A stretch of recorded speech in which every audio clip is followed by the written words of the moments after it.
Hope for New Relationships, a case study of friendship and strength. Case study part 1. Where is God when you really need Him? With the sound of crunching gravel under my tires, I pulled onto the gravel driveway that led to our Dutch colonial house and slammed my car's gear shifter into park. I made a fist and pounded the dashboard and then cried out, "God, why is this happening to me?" My wife had asked me for a divorce, and consequently, the board of the church where I served as pastor had asked me to resign. I was losing my marriage, my family, my friends, and career. It was like a famine had struck my life, and everything important to me was withering away as my faith was being challenged beyond anything I'd ever known. It wasn't always like that. Just a year earlier, I pulled into the same driveway with the same sound of gravel crunching under my tires, but as I came to a stop just in front of the garage doors, a sensation of blessing overwhelmed me. I paused and I spoke out loud to the Lord. "Lord, you have really blessed my life. I have a spacious home, a loving wife, 2 teenage sons, 1 preteen son, and they all love you. Thank you, Lord, for an unusual growth spurt at church as well. Lord, with so much going right in my life, there's little that demands my trust in you." You see, God had filled my life with so many blessings that I just wanted to acknowledge them and to thank Him. You might say that during that previous year, I had been living in the house of God's blessing. I must admit, it was easy to live there. And that's where we want to live all the time. But I wasn't living in the past anymore. You see, famine struck my life and everything changed. I knew my life was not going to be easy from that point on. Hi, I'm Dennis Henderson. I'm the author of the book, Hope for New Relationships, a case study of friendship and strength. I am not the case study that will be studied in this study, but I will interrupt the case study from time to time to share my single again story. The case study that will be studied comes from the lives of 3 people who experienced living single again and 1 never married single. They are the people described in the little book of Ruth found in the Old Testament of the Bible.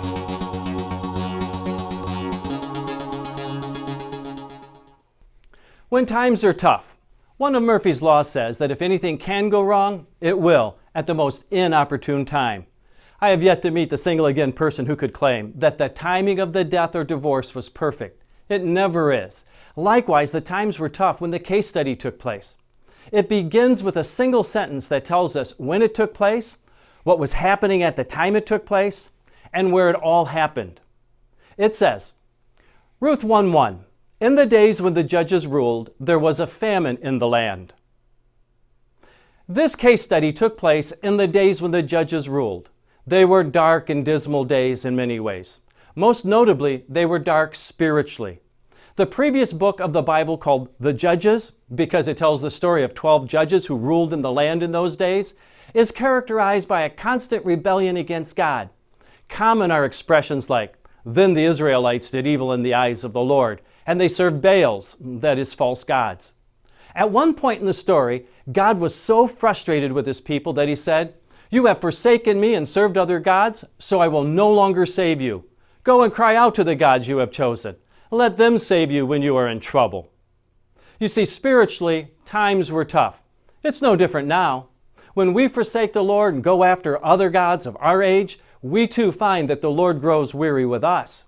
Those of us who have been believers for a significant length of time have felt that cold darkness fall over our spirits when we have rebelled against the Lord. The longer we stay in that darkness, the deeper and deeper that darkness gets. Well, our case study took place in very dark days spiritually. It's all summed up in a single verse. Everyone did as he saw fit, not as God desired, but as each man desired to do. Next, the days of the case study were dark politically too, just like our 21st century global condition with terrorism, war, fear, and the like. Judges says because they forsook Him, the Lord handed them over to raiders who plundered them. He sold them to their enemies all around, whom they were no longer able to resist. They experienced a multitude of terrorist attacks. So it really was in times like ours that this case study took place. Politically, times were tough. Obviously, the days were dark emotionally as well. Fear, grief, and sorrow with emotional pain reigned in the face of such terrorism. Times were tough emotionally. On top of all of that, there was a famine in the land. This famine may have been the result of the chastening hand of God for their rebellious disposition, or it may have just been coincidental. The case study does not say. In either way, it was real, and in either way, it touched them right where they lived. They were hungry and perhaps even starving. Most people listening to me have never experienced this kind of hunger from famine. But many have experienced famine in other ways, financially, emotionally, spiritually, and relationally. You see, the single again person knows the pangs of pain that comes from the loss of a relationship, whether by death or divorce. He or she knows what it is to live on an empty love tank either before the divorce or after the death of a spouse. He or she has experienced the starvation of love that they once knew that was either intentionally withheld from them by an ex or taken away from them by death. Yes, he or she knows the severest form of famine. It affects not just the body, but the heart and the soul and the mind, the whole person. The place where this famine hit, according to the case study, is simply stated as in the land. Of course, the land for God's old covenant people, Israel, was the land that God had promised Abraham and his descendants, the land of Canaan. It was a land that flowed with milk and honey, an idiom of prosperity and blessing. But more importantly, it carried the idea of being in the place where God had wanted them. It was to live in God's will. To be out of the land was to be out of God's will. Unless, of course, it was on one of those rare occasions in which God specifically told his people to go out of the land. In this case study, no such summons was given to leave the land. It was God's will to be in the land. I think we can all identify with this. We who know Christ know where he wants us. God has given us his word, the Bible, where he makes his will known to us. He has likewise given us his Spirit, who bears witness with our spirits regarding what his will is when we read the Bible. We who know the Lord also know that uneasy feeling we get from the inner witness of his Spirit with our spirits when we are not where God wants us to be. When we are not in the land of his will, but in the land of our will, there is a sense of uneasiness and an inner struggle for peace that is ever elusive. So the opening lines of this case study has established for us when the case study happened, during the times of the judges, what made it happen, a famine in the land, and where it happened, in the land. Next, the case study introduces a man from Bethlehem, Judah. The significance of this is immense. All the names of this case study are significant because God in his divine providence has shaped both the place names and the people's names to add to the storyline as it unfolds. For example, the name Bethlehem in Hebrew means house of bread. The name itself adds to the story by suggesting that the land in which the man lived ought to have been a place of feasting, not famine. The man should be living in God's prosperity because he was from Bethlehem in Judah. Now, the name Judah in Hebrew means praise. Of course, it's easy to give praise when your stomach is full and when life is full. It's easy to praise God when you dwell in the house of bread and you live in prosperity. That's where I was the first time I drove into my driveway contemplating all God's blessings in my life. Now here's the rub. This man who lived in the land called the house of bread, in the land of prosperity, was confronted with the reality of a severe famine. Not only did he experience the famine, but so did his family who depended upon him. The verse goes on to say, together with his wife and 2 sons. They were all hungry for more.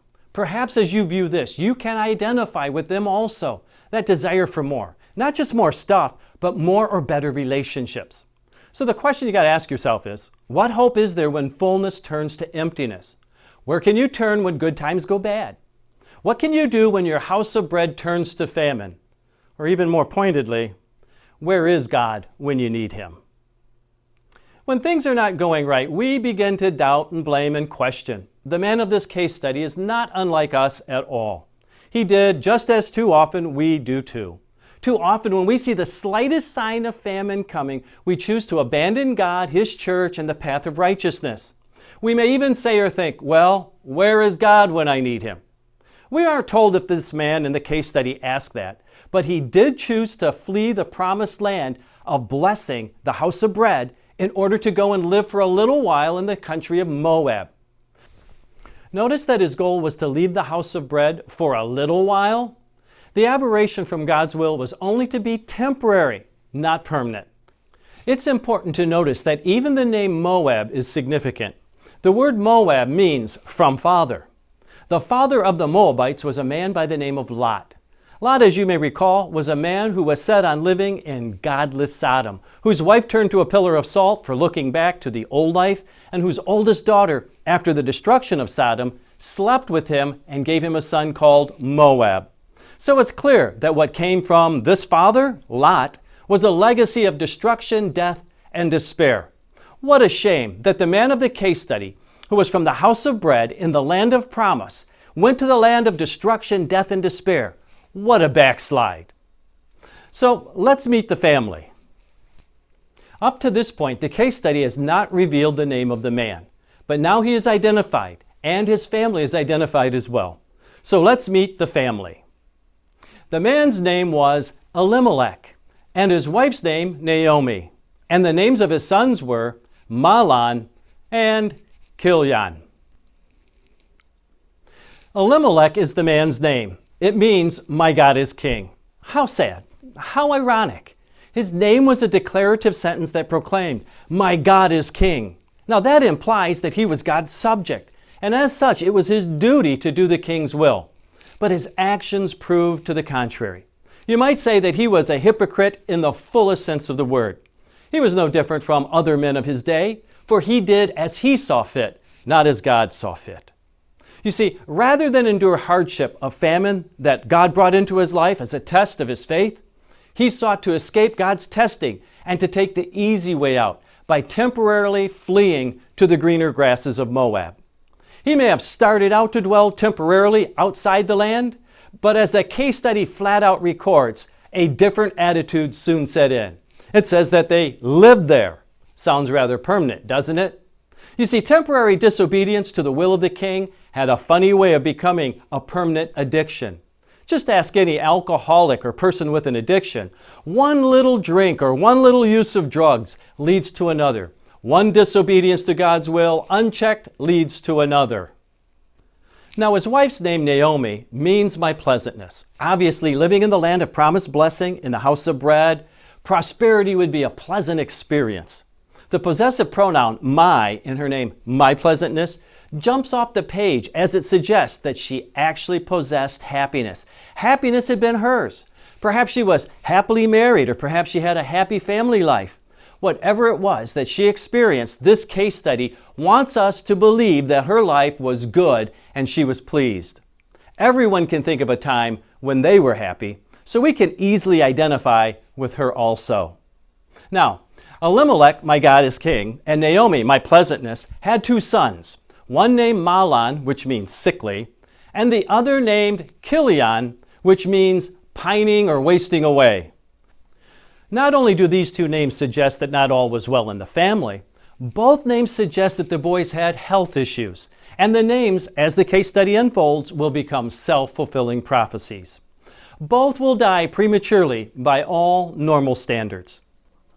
The members of the family are Ephrathites because they are from a region called Ephrathah, which means fruitful.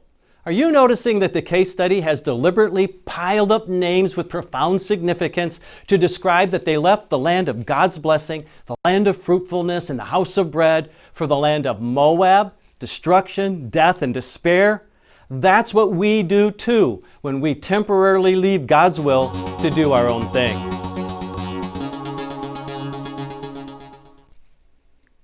The crisis, becoming single again. By the third verse of this case study, the man whose name meant, my God is king, but whose actions were quite the contrary, died.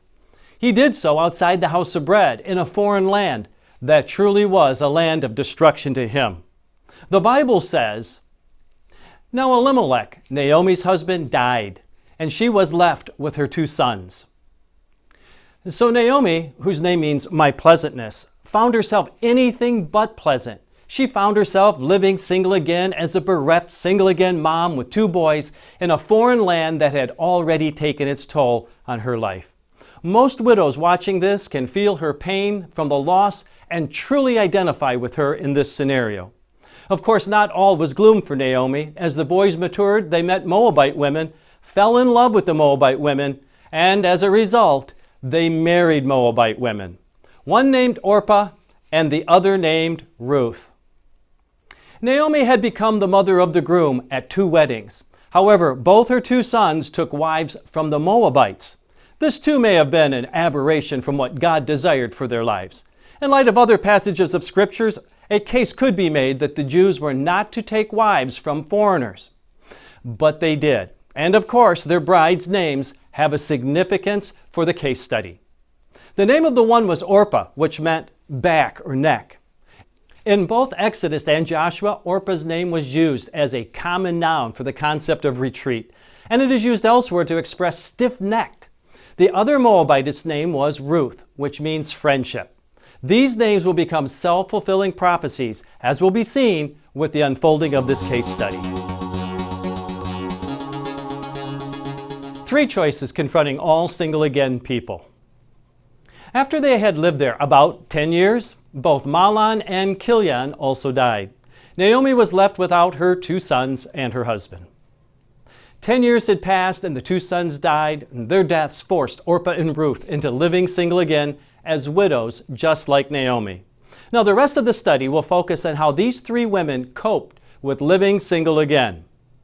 Orpah will go back into the old life, and Naomi will turn bitter, and Ruth will get better. These are the three choices that all living single again people have, whether by death or divorce. You can either go back to your old life, become bitter about your present life, or you can go on to a better life. The choices are stark in contrast. Life is not easy when we experience a famine. We often attempt to move on to greener grasses on the other side, only to have our hearts ripped out. That was Naomi's story. That was her daughter-in-law's story as well. In spite of all their pain, there was no time out in real life. There was no putting life on hold to get a second wind. Choices had to be made. After all, what would they do? How would they live? Where would they live? How would they support themselves? Choices had to be made. So what influences our choices? The same things that influence the choices of these three women. Current circumstances, an assessment of what appears to be the best possible prospect of the future, and the counsel of family and friends. There is one thing about circumstances that you can count on. They always change. They did for Naomi. Good news came to her from her hometown. She heard in Moab that the Lord had come to the aid of his people by providing food for them. Now, subtly tucked away in this verse is the answer to the question, where is God when you need him? He was right there where Naomi had left him. He was, so to speak, back in the land of blessing, in the house of bread. The Lord had not left. Naomi had left. When we feel abandoned and are prone to ask, where is the Lord? We may want to just retrace our steps to see if we have departed. He had not left. In fact, you might say that the Lord had stayed in the land to replenish the pantry in the house of bread, Bethlehem. So much for the so-called greener grasses of Moab. Well, this good news and the prospect of a brighter future was the prime influencer for her to make her next move. Naomi and her daughters-in-law prepared to return home from there. Returning home was a no-brainer. Home was now a secure place. Moab was not safe anymore. But with the visitation of God's blessing, Bethlehem was. There's a sense in which returning home for Naomi was returning to the Lord and to his will. Being in God's will is always a safe place, no matter how desperate the famine may be. Those who had not left Bethlehem for Moab were already reaping the blessings of their endurance and perseverance. In any case, for Naomi, returning home was the best move that she could make in the journey of living single again. The same is true for us today. No matter where you have been, returning home to the Lord is the best move that you can make. With her two daughters-in-law, she left the place where she had been living and set out on the road that would take them back to the land of Judah. Both daughters-in-law set out with Naomi. No doubt they too were influenced by the good news and the prospect of a better life than what Moab had dealt them. But would that be the best choice for them as well? I mean, after all, Bethlehem was not their home. They were Moabites. Then Naomi said to her two daughters-in-law, "Go back, each of you, to your mother's home." The two daughters-in-law were at a crossroads. They could stay in Moab, the land of death, destruction, and despair, or they could venture on to Bethlehem, the house of bread. You might say the tables were now turned on them. Elimelech had left Bethlehem for Moab. Now the question was, will they really leave Moab for Bethlehem? Will they really leave their mother's home? Many people after a crisis start on a noble path, but they don't last long. They often say, well, this time it will be different. I'm not going to repeat the same mistake again. This time I'm turning over a new leaf. This is going to be a fresh start. Well, now common sense tells us there are two ingredients to making change last. First, it takes repetitive practice. And second, it takes time to practice. You can tell yourself, this time I'm going to change, but unless you practice the new lifestyle over an extended period of time, it's not going to stick. You can be sure that temptation will arise to do what you did before. And what you did before didn't work. You see, without an incredible resolve to live out a newly resolved change over an extended period of time, the new change will fall by the wayside. You can be sure that if your resolve is a good one, that it will be challenged by someone. Some people will flat out scorn you for attempting a new noble ambition, while others will challenge your resolve saying, do you really think you can do that? Naomi challenged the resolve of her two daughters-in-law. She said, may the Lord show kindness to you as you have shown to your dead and to me. May the Lord grant that each of you will find rest in the home of another husband. Naomi was sincere when she invoked God to show kindness and to bless her daughters-in-law with finding new husbands. I mean, that would make the act of quitting sound so reasonable to Orpah and Ruth. No doubt just hearing Naomi say, go back, would have removed some of the obligation they sensed was theirs to take care of their widowed mother-in-law. Still, the two daughters-in-law did the politically correct thing, or at least the family correct thing. They asserted their own resolve, and they said to her, we will go back with you and to your people. So Naomi challenged their resolve even more pointedly. She said to them, return, my daughters. Why would you come with me? Am I going to have any more sons who could become your husbands? Return home, my daughters. I am too old to have another husband. Even if I thought there was still hope for me, even if I had a husband tonight and then gave birth to sons, would you wait until they grew up? Would you remain unmarried for them? No, my daughters, it is more bitter for me than for you, because the Lord's hand has gone out against me. Naomi really pressed her daughters-in-law's resolve with the fact that she had absolutely nothing to offer them. She was basically saying, look out for yourselves, forget about me. It is so easy in a crisis to take the attitude of a martyr and pretend that you can go it alone. That's what Naomi had done. She even heightened the stakes by saying that if you join me, you are placing yourself under the hand of God, which she was certain had gone out against her. I mean, why would anyone want to join a loser? Naomi was counting on this deterrence to dissuade her daughters-in-law from going back to Bethlehem with her. She had chosen a path of self-incrimination, depression, anger, and bitterness. It appears that the more she tried to convince her daughter-in-laws to leave her, the more bitter she was becoming.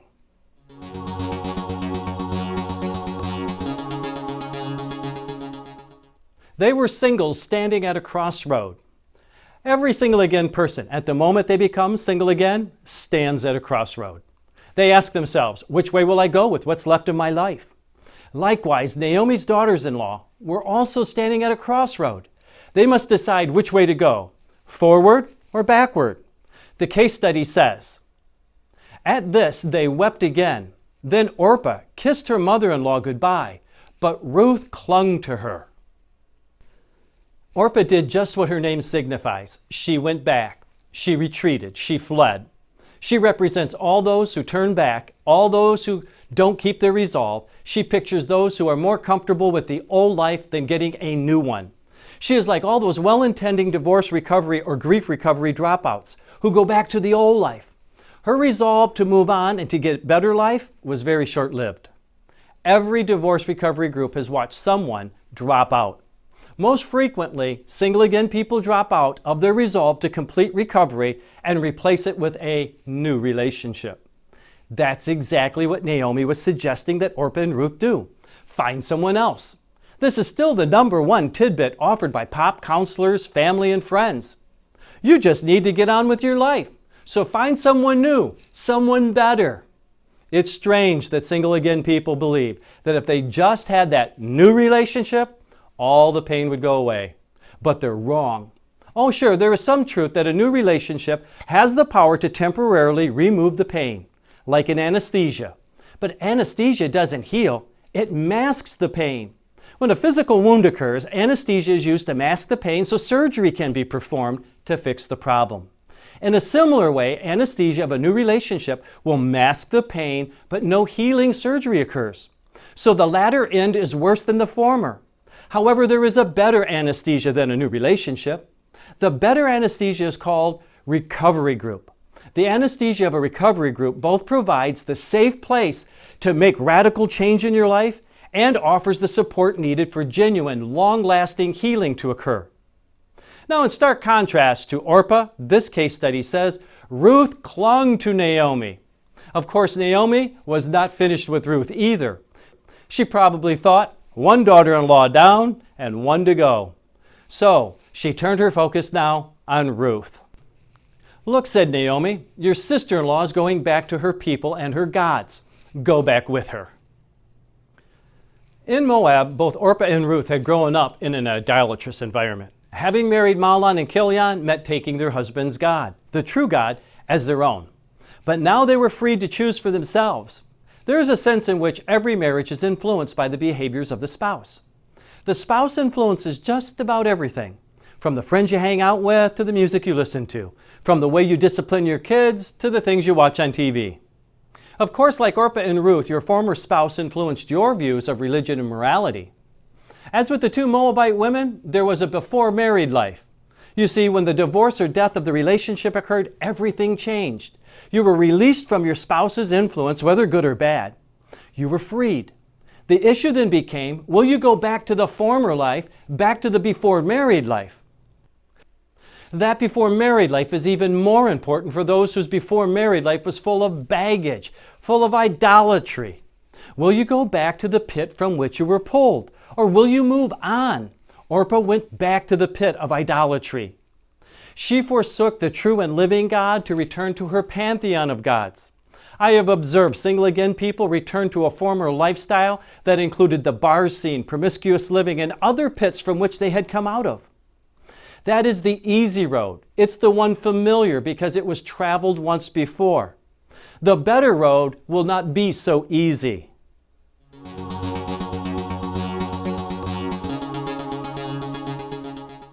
The right road is rarely easy. You may have gathered that to rise above the pressure to go back to an old lifestyle, you need an absolute commitment and resolve to leave the past and to press on to the future. This path is rarely easy, but Ruth had both the resolve and the commitment. Ruth countered Naomi's persuasive deterrence to leave her with the following rebuttal. She showed how resolved and committed she was. Don't urge me to leave you or to turn back from you. Where you go, I will go. Where you stay, I will stay. Your people will be my people, and your God my God.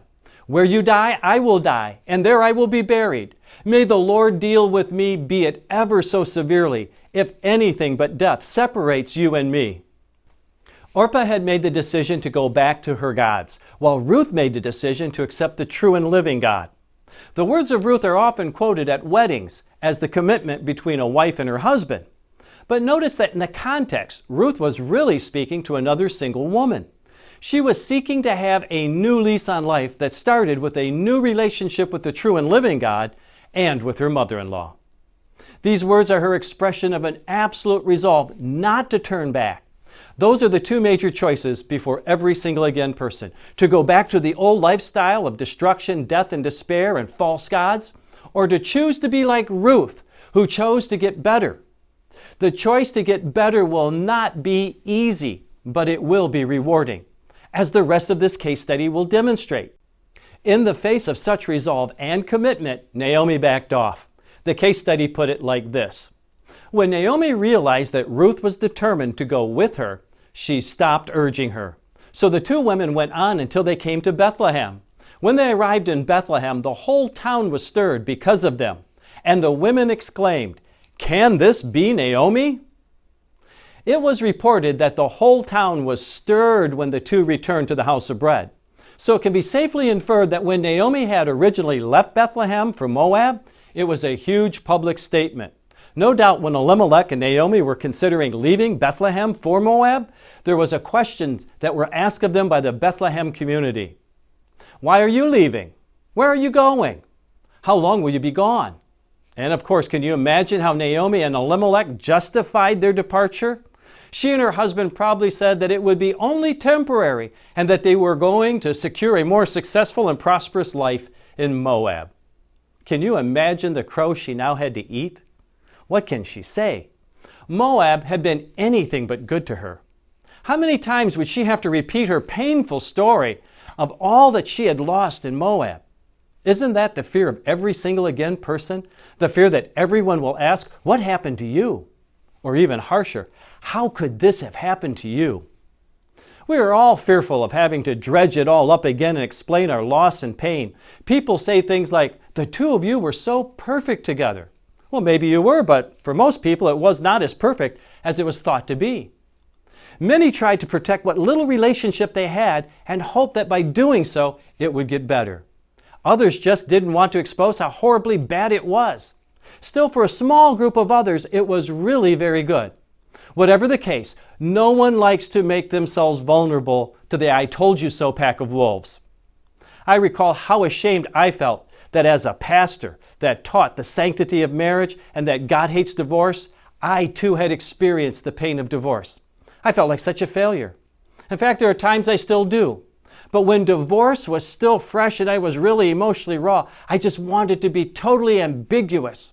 So to find help without being recognized, I traveled miles away to attend another church of a different denomination in order to attend divorce recovery. I did not want anyone to know my story. I shared little. I never even told my recovery group that I was a pastor. My shame was just too great.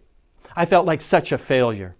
It took a long time to face it. Deep down in my soul, I still carry a degree of shame, especially when I'm among pastors. I do not want anyone to know. Why? A sense of pride on my part, perhaps. I was a Christian. I'm a pastor. This was not supposed to happen to me. Likewise, you too have experienced the same kind of thing. The details that brought about being single again may be unique, but the experience of shamefulness is the same. Naomi was no different. When asked, can this be Naomi? She chose to confront it head on. Don't call me Naomi, she told them. Call me Mara, because the Almighty has made my life very bitter. I went away full, but the Lord has brought me back empty. Why call me Naomi? The Lord has afflicted me. The Almighty has brought misfortune upon me. The question asked by the women, can this be Naomi? Only required a yes or no answer. But Naomi was compelled to give more. Out of her tremendous pain, she lashed out, don't call me my pleasantness, call me bitterness. The Hebrew name Mara meant bitterness. Even Naomi could tell that she had become a bitter old woman. Her bitterness was actually an internalized anger over her severe losses, which was a normal part of grieving. There are 5 well-established stages to grieving the loss of a relationship, which were first identified by Elizabeth Kubler-Ross in her book On Death and Dying. Now, Naomi showed signs of the first stage called denial, which normally focuses on the denial of circumstances. Normally, the grieving person responds to the harsh loss with, oh no, this can't be happening to me. They may even go into shock. This stage is not limited to denial of the circumstances. It may manifest itself in other ways as well. Naomi manifested her denial by denying her own worthiness to be accompanied by her daughters-in-law when returning to the land, and the denial that God would have any blessings in store for her in the future. Naomi's second stage of grief was anger. This stage is so obvious from the case study. Naomi had internalized her anger with both bitterness and depression. She even recognized the severity of it within herself by rightly calling herself bitterness. Naomi's third stage of grief was blaming God for her severe circumstances. Usually the third stage is called bargaining, because the grieving person bargains with God by pleading something like, if you just would have saved the relationship, then I would serve you and go to church every Sunday. The bargaining is an attempt to postpone the inevitable. But with Naomi, the worst had already happened. On top of that, Naomi saw God as the absolutely sovereign Lord who was responsible for her heartache. And so it appeared that she blamed him instead of bargaining with him. For Naomi, it was more like, you could have helped the relationship, but you didn't. The fourth stage of grief is depression. Though the case study does not state that her case was depressed, it's obvious that she was severely depressed over the great sense of loss that she had. That loss had its toll on her physically, emotionally, rationally, and spiritually. The last stage of grief is acceptance. Not until some time later will she come to accept the loss and see God's good hand in any of this. Now, all these stages that she was experiencing were normal reactions for a person grieving the loss of a loved one. Although the stages do not excuse negative behavior resulting from such loss, they do help us understand her. Everyone who has experienced the loss of a relationship through death or divorce can identify with Naomi's bitterness. Now notice that both Orpah and Ruth went through a similar loss of a husband, but not the loss of children. They, however, appear to have recovered at a much more quickly rate. All people do not pass through the stages at the same rate. Some choose to move on more quickly, some get stuck on a stage, while others even slide back into a stage once they have left it. Naomi appears to have known that she was stuck in her bitterness. Her newly chosen name, Mara, or bitterness, summed up her disposition and described the third possible option to living single again. You see, the living single again person can choose to go back as Orpah did, or choose to get better as Ruth did, or choose to get bitter as Naomi did. Those are the three options. The truth is, Naomi had become very bitter, and her bitterness distorted everything, beginning with her view of what had happened. Naomi said, "I went away full." Oh, really? Then why did she leave the land if she was so full? Had she forgotten, or had her bitter disposition just rewritten the past? The fact was, she went away because there was a famine in the land. They were hungry. She was dissatisfied. She was not full. She looked at Moab as a place to be filled, and as it turned out, it had a very bitter sting in the end. Naomi also said, "The Lord has brought me back empty." Oh, really? How do you suppose that made Ruth, who was standing by her side, feel? Perhaps a little like chopped liver? Ruth, whose name meant friendship, had chosen to return with her and covenanted to live and die with her. So Naomi had not returned empty-handed. She had acquired a friend that this case study later will say was better than 7 sons. What had happened to Naomi was that Naomi had allowed her bitterness to influence her perspective on God and everything else too. Naomi felt afflicted by God. She was blaming God because she perceived her circumstances as cursed and not a blessing. But was it really a curse? She perceived it was, but was it a blessing in disguise? There's an old fable that may help us understand this question of curse or blessing. Once upon a time, there was a woodcutter who owned a prize horse that the entire village envied. The people of the village all said that this woodcutter was blessed. Then one day his prize horse ran away. The people of the village all said that the woodcutter was cursed. Now, weeks later, the same prized horse returned bringing with it a herd of wild horses. The people of the village all said the woodcutter was now blessed. Then one day, the woodcutter's only son, while trying to break one of the wild horses, was thrown violently to the ground, badly breaking his legs and leaving him physically impaired for life. Well, of course, the people of the village all said the woodcutter must be cursed. Now, it just so happened that the next week, the emperor's army rode into the village and took all the able-bodied young men to fight in his war with a neighboring country. But the woodcutter's son was left behind. Now, in the war, all the men who were taken from the village were killed in a terrible battle. You see, often the things that appear as blessings are really a curse. And sometimes the things that appear as a curse are really a blessing. Only time will tell. Now, that old fable points to the fact that it was premature for Naomi to jump to the conclusion that her apparent emptiness, affliction, and misfortune was a curse from God. The point is, curse or blessing, only time would tell. That was true for Naomi, and that is still true today. In fact, the New Testament goes beyond that when it says, And we know that in all things God works for the good of those who love Him, who have been called according to His purpose. Curse or blessing? In the end, according to the book of Romans, it will be a blessing for those who love God and who are called by Him. Is living single again a curse or a blessing? Only time will tell. Was the divorce or the death a curse? Sure seems so, as the single again person experienced the pain of that recent tragedy. But God is in the business of overruling that pain with future blessing. So time will tell. The first chapter of the case study closes with this conclusion. So Naomi returned from Moab, accompanied by Ruth the Moabitess, her daughter-in-law, arriving in Bethlehem as the barley harvest was beginning.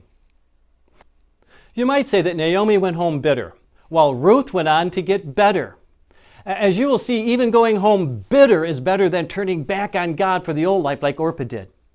You see, any time is the right time to return to the Lord. Now, the timing of Naomi and Ruth's arrival was perfect. It was harvest time, which meant it was time for the Feast of First Fruits. The Feast of First Fruits came at the very beginning of the barley season. It denoted that prosperity was on the way. More crops were going to be coming in, and more pointedly, you were about to experience the blessing of God. In a certain sense, it showed that the old was gone and the new was about to come. Ruth and Naomi had arrived at the beginning of the harvest, and that meant there was food and plenty more was coming in. You might say that God was now working the bad times into good ones. They were about to reap the blessings of others' labor. Others had sown seed in Bethlehem, and God blessed them with seasons of growth, and now it was time to actually harvest. The same was true for these two single-again women. They had sown their lives in Moab, and famine took it all. Now they had returned to God's place of blessing, to the land, to Bethlehem, and it was the very time of harvest blessings. There is no bad time to return to the place of God's will. No matter how far you have wandered, no matter how much you have lost, no matter how much crow you have to eat to do so.